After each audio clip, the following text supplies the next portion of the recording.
Hi, let's discuss about credit rating agencies, their roles and functions, and the implications and need for credit ratings. There are two ways of raising funds for a company: equity and debt. When you raise money or funds via debt, you borrow a large sum of money called the principal and have to repay it back to the lender along with a charge, that is the interest.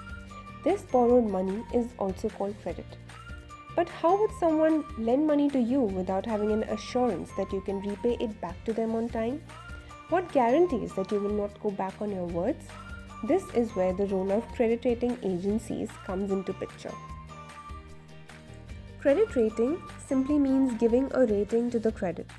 So the agency assesses the ability of a company to repay back the debt that it borrows. They look at factors like financial statements and how healthy the business is, whether the company will be able to generate enough cash flow in the future. They look at lending and borrowing history of the company. They look at industrial risks and competitors. What are the market conditions in the industry? What are the major competitors in the market? How is the company positioned in the industry? And then they also look at operating efficiency of the business. If the business is using all its resources properly and to the full extent, whether they can generate maximum revenues that they can at minimum costs. Credit or debt is required not only by companies, but it is also required by countries, state governments, securities, and even non-profit organizations.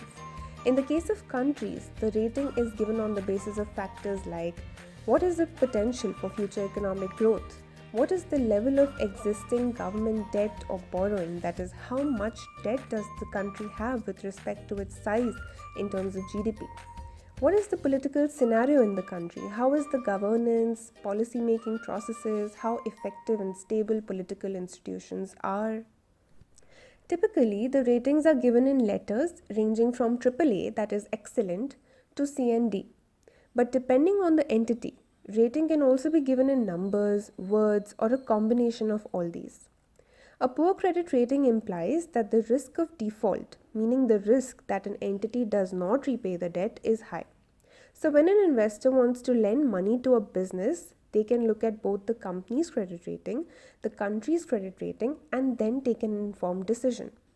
Now, if an investor decides to lend money to an entity with a poor credit rating, they would also expect a higher return on the amount they lend because they are taking on a much higher risk than they would have taken when lending money to a company with a better credit rating.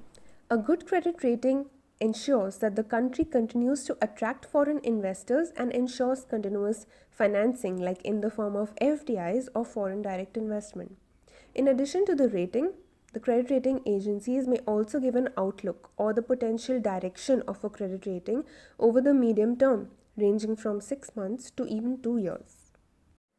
There are credit rating agencies both at the global level as well as at the regional level. Globally, there are three main agencies. They are called the Big Three credit rating agencies: Standard & Poor, S&P, Moody's, and Fitch. S&P and Moody's are based in the US, while Fitch has headquarters both in New York and London. India has a couple of its own credit rating agencies like CRISIL, ICRA, CARE, CIBIL, and others. So investors can look at ratings given by both global and regional rating agencies and make a decision on lending their money. It's possible that an Indian company is rated AAA regionally, but because of a lower rating of the country, its international rating is lower as well. Now let's address two more questions from here. Firstly, why do companies want to get a credit rating? One is to decide a reasonable interest that a company is required to pay on debt, which we talked about earlier. Lower the credit rating, higher will be the interest that a company has to pay on its debt. Another reason is for a wider investor base. If the credit rating is good, a company can attract a large range of investors across geographies as well. It becomes much easier to attract funds and helps in marketing. And then another reason is for a better image of the company. If the rating is good, then a company's image in the market is also better. A second question that comes to mind is, how are these agencies made reliable? To ensure reliability of the agencies, they are regulated by certain bodies. For example, in India, SEBI, which is the regulator of securities and commodity markets in India, is involved in regulating the credit rating agencies. In the US, Their counterpart of SEBI, that is the SEC or the Securities Exchange Commission, regulates the agencies.